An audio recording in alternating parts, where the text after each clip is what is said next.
you might do a post and only 25 to 50 of those actually get to see it. And even of that, maybe one or two might go the extra step and click like or leave a comment. So if you want to really kind of not game it, but really make traction, my recommendation would be. I'm Gordon De Silva, a business owner just like you, who has been in the trenches and come out the other side to own a business that delivers an incredible life and an incredible opportunity to help others. I've gone from working too hard, being stressed and unprepared for business life and the challenges it brings, to owning businesses that help me change clients' lives and gives me more freedom than I ever thought possible, and that never even existed as a daydream. I created the Talking Business with Gordon podcast to offer you simple, actionable, step-by-step strategies to help you do the same. If you are an ambitious business owner or just starting out on the journey, looking to create a business that creates an impact, but also a business that delivers the life you love, then you're in the right place. Let's get started. In today's podcast, and today we're talking all things digital marketing with my special guest, Krishan Wright, Series 1, Episode 3. Hello and welcome everyone to this new podcast. And today we've got Krishan Wright with us, and she is a gem of a guest because she has got skills in digital marketing that you are going to be glad you heard. So without further ado, let's welcome Krishan. How are you, Krishan? I'm doing well, Gordon. How are you today? I am doing really good. Now that we've connected, we had a bit of a technical glitch at the start, didn't we? So that's all cool. And so, Krishan, you're based in New Jersey, which I think you just educated me was very close to New York. Yes. Has New Jersey, please shoot me down if I'm wrong, but has New Jersey got this reputation for having some real sharp shooters in there? You know, I don't mean in the gun sense. I mean, you know, people who are really, really strong, tough, you know, take no prisoners type thing. Or am I thinking of a different place? No, I think you're right. I think probably because of between New Jersey and a number of people who either work in New York or have moved like I did. I'm originally from New York to New Jersey. You just get this nice little mix of characters. Yeah, absolutely. I think the way I sort of describe it is New York is a little bit of an even more testosterone type feel place than London is, and when you sort of move out a bit, you get a slightly softer tone. Would that be fair? Yeah, and London is on my list of places to venture to. I have not traveled there yet. COVID kind of put a monkey wrench in mostly everyone's plans. So yeah, it's on the list. Did. Yeah, and it's, you know, travel is one of my biggest passions, and so we've been to New York a couple of times. Absolutely love the adventure, but the thought of living there would just scare the bejeebers out of me. You know? It's just far too crowded. There's too much going on, and everyone's moving at a lightning pace. Yeah, sensory overload. I'm from the Bronx originally, right? And when I became a teenager and I kind of figured out like what I wanted to do and charting my path, I knew that getting out of the city was better suited for me and who I am. And so I went to college in upstate New York, which is much more rural in comparison to the city, and spent a good 15 years living there before I ventured to New Jersey. So I would say, your assessment is spot on. Great. So why don't we just tell our audience a little bit about you? So why don't you just describe a little bit about, what got you to where you are, what you do, what you love? Yeah. So as I mentioned, I grew up in the Bronx. I went to college in Albany, New York, and I went and got my bachelor's, my master's. I had my children there, and then I moved to New Jersey about 14 years ago. In terms of career, I started in government, oddly enough. Really? I was deeply involved in politics, even as a child. It was a passion of mine. And I went to SUNY my last year. I did a full internship. And so my last semester, I actually worked in government versus going to a classroom. So it was kind of like a hybrid model.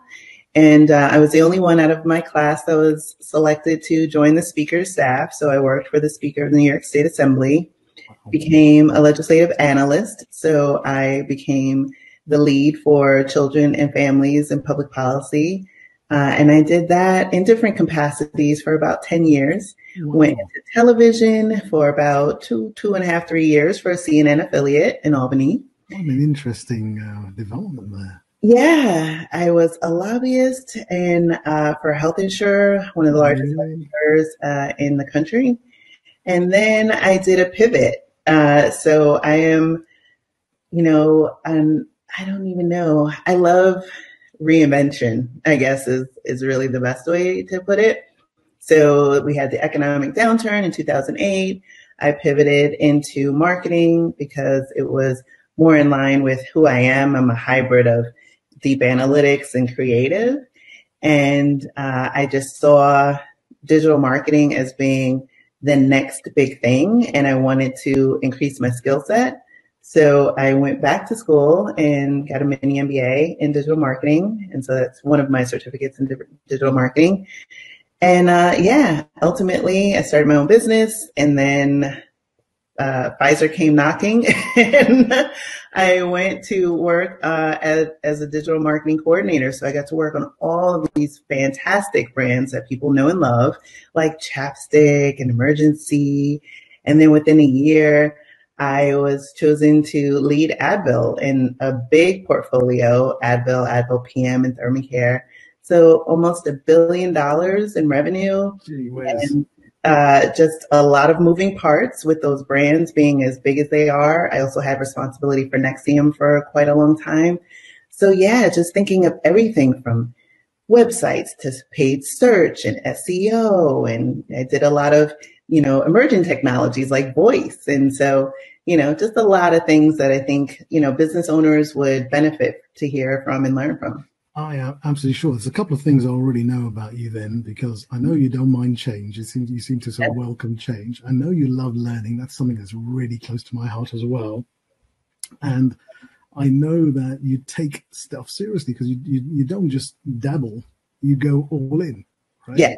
And so that is the mark of a true professional. And so I'm really glad you're on the show with us, because I think we're going to learn a lot from you today. And I'm sure you will impart some goodies to our audience today. So, so going from government to becoming your own business owner, was that a big step for you? What made you go from big to small? Yeah, that's quite a big change, isn't it? It was a big. You can't get much bigger, and you can't get much smaller. Yeah, I knew I was tired of government. Right. And I just had a lot of heart for marketing, and I had been dabbling in it because I had spent some time in television. So one of the companies that I worked for at the time just didn't have the ability to really put together how they wanted to move forward. They were kind of changing their business model. They didn't have a website. They didn't have marketing material. They didn't have anything to really, go to trade shows. So I did their trade show display. I redid their website, worked on their search campaigns, and did a video for them. And so once I started, putting all those pieces together, it's like, okay, my heart is in marketing.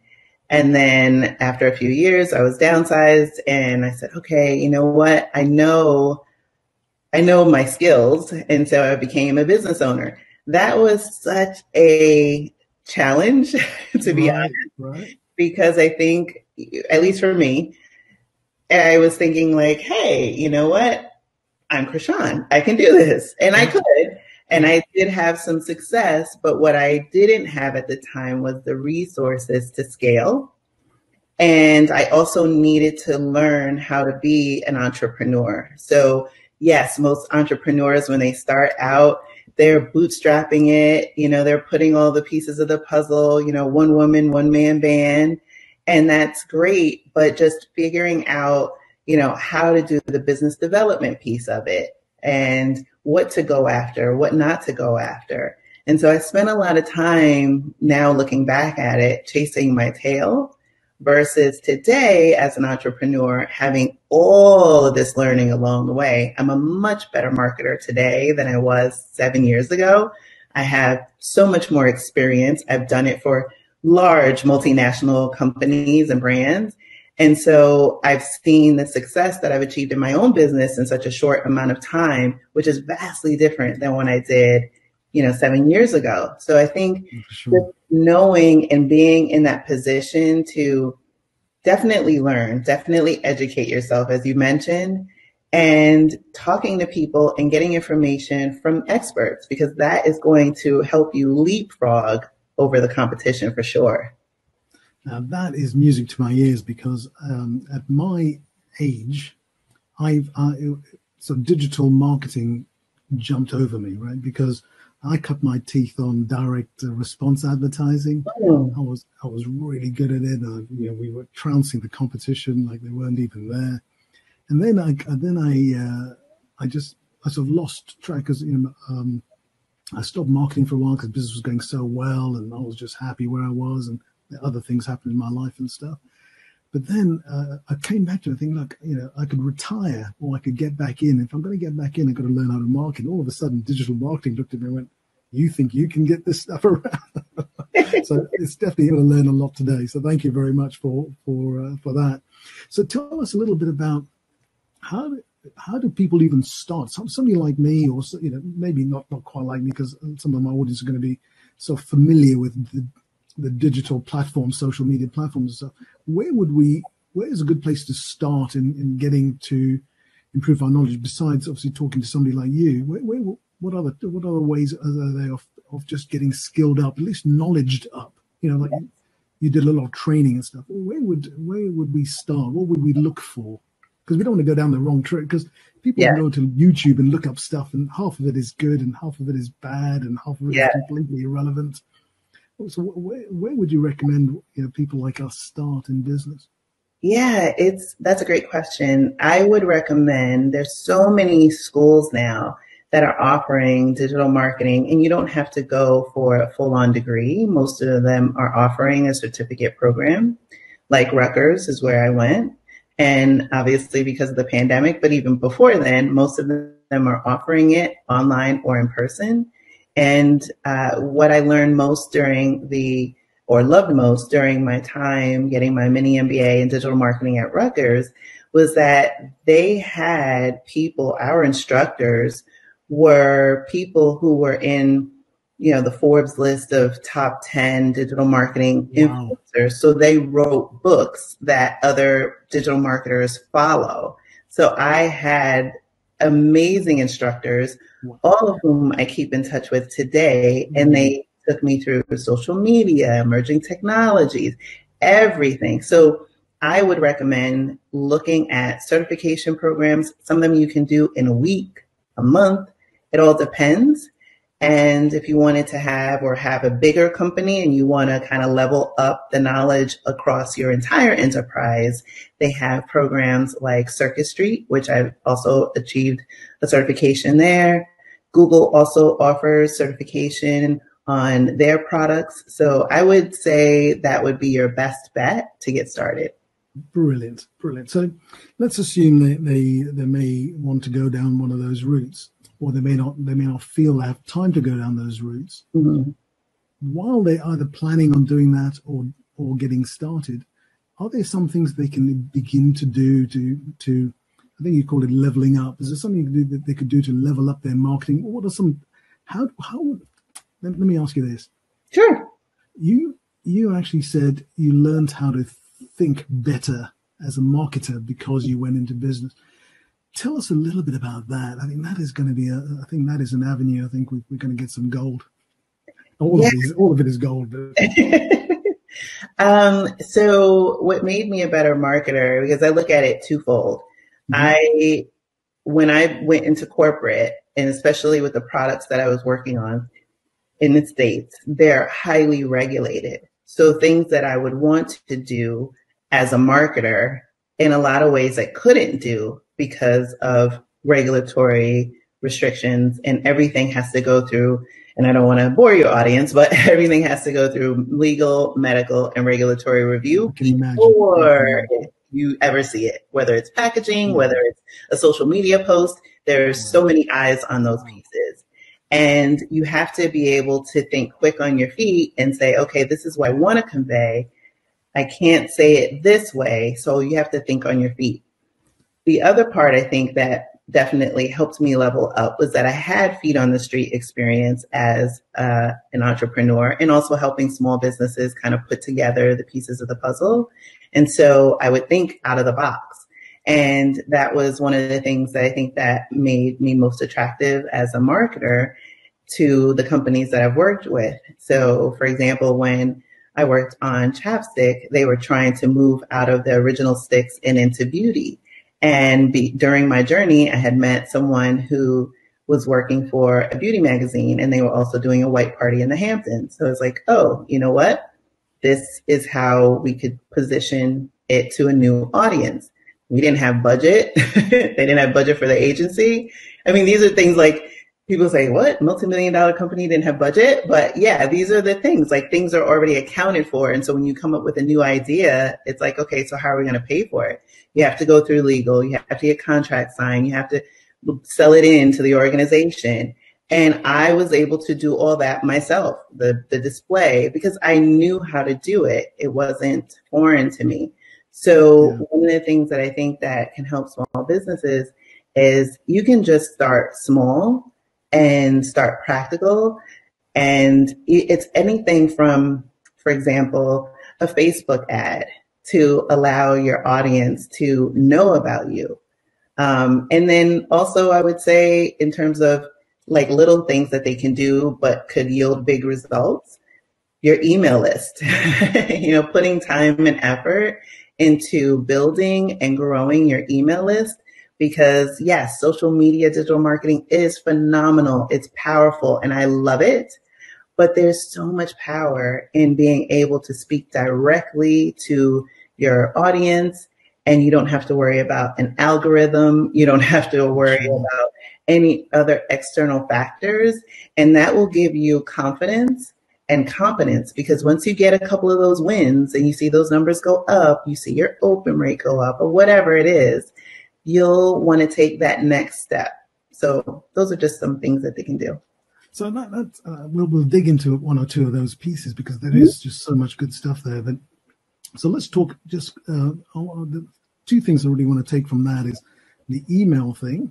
And I'd like to sort of look at, Facebook ads versus other, just normal social posts and stuff. Mm-hmm. So let's look at email.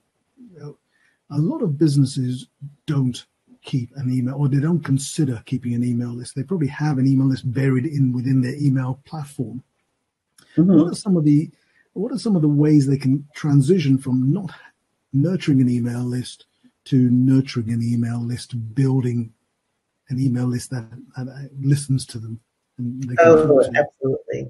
So if you have a list, but you haven't been talking to your customers, definitely send an email and be upfront, be transparent. I know you haven't heard from me in a while, but what I'd like to do is reinvigorate this list. I have some wonderful things to share with you. So I would love for you to tell me if you'd like to continue and receiving information. And then you can put a yes or no. This will be the first step, because what you want to do is clean your list. A lot of times businesses get into this acquisition and I just have to have emails. And so I have 5,000, I have 10,000, whatever it is, but it's a dead list. Most people have multiple email addresses because they have one that they just use for marketing and promotions, and then they have their one for business. And so you want to use the one that's most productive. And that's going to help you identify those people that are just signing up for whatever offer that they had at that time versus the people who are really engaged and want to hear from you. So that would be your first step. Go ahead. No, please go ahead. From people that are trying to acquire. So starting from day one, you don't have to worry about as much as the list cleanse as your first move. But what you want to do is create a lead magnet. And so you want to put forward a piece of information that is really useful to your audience that they can then sign up and opt in to hear from you. And when you do that, then you want to go into like a nurture sequence because you want to spend some time allowing them to get to know you because it's marketing 101. People buy from people they know, like, and trust. That is perfect. And I have a feeling we're going to go down a route where we're going to offer them your lead magnet. So one, they may find out what a lead magnet is, an example of one. And also they're going to be part of your nurturing campaign. So they're going to learn a couple of things very quickly just by subscribing to your email list. Would that be a fair assumption to make? Yes, absolutely. I've been piling up and putting all these little nuggets together to just help people amplify. Brilliant. And I would imagine you use some sort of email delivery platform. Which one do you use? For your emails? That's a great question. So I have two distinct businesses, if you will. So I have my podcast and that community for Black Sit Global, and that sits with ConvertKit as my email service provider. And then for my podcast marketing course, which it's funny because people have asked me like, oh, is this for podcast marketing? It's really digital marketing, but everybody knows, right? The riches are in the niches. And so I had to really figure out who I want to speak to and who asks me questions the most. And most often it's podcasters who are looking to level up. So it is digital marketing, but it's wrapped in a nice little bow for podcasters. I knew there was a reason you were here. Fantastic. And so, the ESP that I use for that is Flowdesk because I was looking for my own brand. So building Krishan Wright as a brand and what that aesthetic looks like. And so that's why I selected Flowdesk for that versus ConvertKit. It'd be interesting to see that. That would be really cool. Thank you for that. Mm-hmm. So let's swing back to digital marketing if we may. Sure. We talked about Facebook ads, and some people going, well, I've tried Facebook ads, I lose money at it, and that would be me as well, to be fair. And they'll go, maybe we should just do organic posts, and we'll win business that way. Can you talk to either of those a little bit, please? Oh yeah. So my thoughts I feel like there's a nerve there. It's funny because back in the day, let's go back for a little bit. Back in the day, it was all about getting likes and, your organic reach. And Facebook took a page out of Google's book and wanted to spend a lot of time with the algorithm. Then it became and evolved to almost like a pay-to-play model because Facebook got so big, but it was only people, friends, and family. So businesses wanted in, and they spent millions of dollars trying to get on the feed and conquer the feed. And then Facebook went through a period where all you saw were ads. And then your communications from the people that you wanted to get, see a post about someone who had a child or, someone who unfortunately went through a death in a family, those would be served at different times. And then the feedback was like, hey, this is not what we spend time on this platform for. So from a business perspective, it's good to have organic posts because it shows people that the page is live. But in terms of being able to get reach, you are only limited to the people that actually follow you. And then of that, a subset of people who actually interact and engage. So say you have 200 likes or follows on your page, you might do a post and only 25 to 50 of those actually get to see it. And even of that, maybe one or two might go the extra step and click like or leave a comment. So if you want to really kind of not game it, but really make traction, my recommendation would be doing lives, doing paid promotion.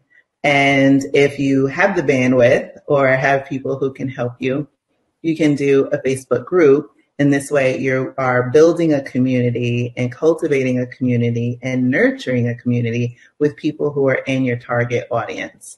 That is brilliant, because I think there is a misconception out there that if you put a post up, all your friends and likes and everything is going to see it. But it is so far from the truth, isn't it? Yeah, because we don't own these platforms, and that goes back to the email list. That list you own. You get to determine how often you want to communicate, and you don't have to go crazy with communicating every day because nobody wants to hear from you every day, and it should add value. But when you think about these platforms, they control the feed. So, for example, in the US, 9 days ago, we just had our presidential election. We all know. Really? Did you have a presidential election? Yeah, some people just can't accept it, but nevertheless, yes, we had a presidential election. And one of the things that came out of the election in 2016 was, and it made global news, was the Cambridge Analytica scandal. Mm-hmm. And really, with this outgoing president and a lot of the challenges that and controversy regarding his use of different platforms, and these platforms being a haven for different fringe groups, there was a lot of pressure on them to figure out a way to preserve freedom of speech, but not make it an environment for hate.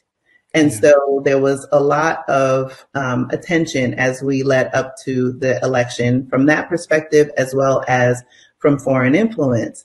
That said, about maybe, I'd say about 2 to 3 weeks prior to the actual date of the election, a lot of the platforms started to suppress different hashtags, or all hashtags really, so that they could kind of determine what was relevant. And so in that case, like, I can compare the reach that I had on my posts from actually even now, because when I do a post and I use hashtags, it still has that disclaimer that they are still doing that, because obviously the election hasn't been certified from a technical perspective. So just, you don't control that. So if you have, like I do and other coaches and entrepreneurs, if you have a promotion, if you have a launch and you are utilizing that same system and you're not getting the same effectiveness, I mean, what can you do, right? You have to have your own list, because then you can the email list comes back in again. Exactly. That's when you can control the conversation. That's when you can invite people in. So that's why I say you definitely want to have social media in your toolkit and knowledge about that, because it is a tactic that is effective, but you really want to have what you can control. And what you can control is your list. Is your list. Absolutely. That is brilliant advice. Brilliant advice. Chris, I ask all my guests this one question, and I suppose you've already alluded to the answer in some of the things we've talked about, but let's just have a look at it again. What would you say are some of the things that have resulted in your success story? Our business is called Success Story Builder, and we help build success stories for business owners. What would you say are the elements that contributed to your success story? Oh, hands down, being a girl from the boogie down Bronx. I know not everyone can say that, but definitely being a young woman who grew up in the Bronx. Yeah. Definitely. I mean, I just have a lot of, stick-to-itiveness, a lot of desire. And then definitely, my parents, my mom has always been my champion and in my corner cheering me on. Yeah. And so I have this kind of, in a sense, fearless spirit, because make it or break it, I succeed or fail only by my own efforts, right? My limitation is only me. I haven't always been that way. As a life learner, I think as human beings, we're always on that journey, always trying to figure it out, dealing with mindset challenges and perceived limitations. And not every day is a good day. I've had highs and lows. I've had businesses, that didn't make what I thought, and using that as a measure of my success. But then I've also, gone on the other side of that, so I think one of the things that is just not being afraid to start over, embracing change and reinvention. And for me, my big theme for 2021, because I'm already goal planning, is, everyone's heard the phrase like go big or go home. And there's the or in it, right? So you can either go big or you choose to go home. And I mine, guess you're not going home. yeah, and mine is go big and go forward, because then you have no other option but to show up. And that is something that I needed to lean into more, because by nature, I'm introverted. I'm very content with being the brain and not being seen as much, or when I want to be seen. And so I know that in order to really make traction, particularly as being, an expert, and I have all the awards and, in my field and media attention. And so those people know me. But now when I want to talk to everyday people, business owners, coaches and different things like that, I need to show up in a way that is familiar to them and let them see, me made up and me not so made up. So that's the thing that I'm trying to work towards. And that's my mantra for 2021. Krishan, I know where my money is, and it's definitely on you going forward and going big. So all good. Krishan, is there anything in closing? Is there anything I should have asked you that I didn't? And if there was, what would the question be, and what would the answer be? Well, I will say that I have my podcast marketing course that's launching in 2021. And so if there's anyone who thinks that they want to start a podcast, who has started a podcast and want to get more traction, I, want to encourage you to go on my website, to join my email list, to download my guide, and let's start a conversation, because I really am passionate about digital marketing and helping people. That is absolutely brilliant. I was going to ask you next, but I think we've covered that, is how do people get in touch with you? Would you be good enough just to give people a couple of things, but also we'll put it in the show notes? Would that be okay? Absolutely. So my website is krishanwright.com. People can find me under Krishan Wright on Instagram. I'm also on LinkedIn.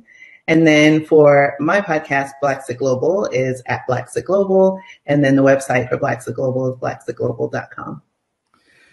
You will send me those links, I'm sure, and everyone will be clicking away trying to make sure they get everything, all the goodness out of what you've got to offer.